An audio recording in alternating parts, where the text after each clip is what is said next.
Aniq bilaman, orangizda britva ishlatib charchab ketganlar ko'p. Hozirgi kunda britvadan foydalanayotgan va uni asorati bilan bizga murojaat qilayotgan bemorlar ko'p, chunki britvadan foydalangandan keyin tuklar o'z-o'zidan qalin o'sishni boshlaydi.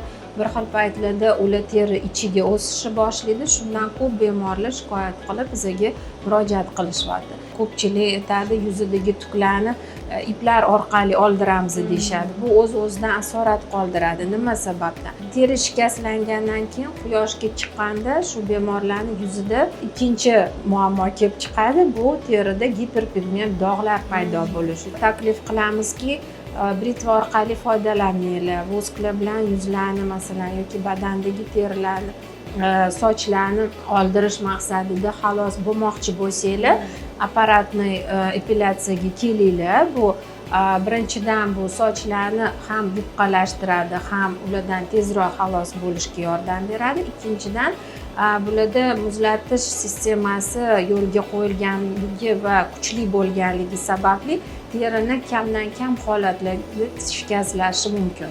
Ko'pchilik teriga tuklarni o'sishdan mana hozir muammo bo'lib qiynalishyapti. Shunga ham bu faqat bitta yechimi, bu lazer epilyatsiya, boshqa yechimi yo'q.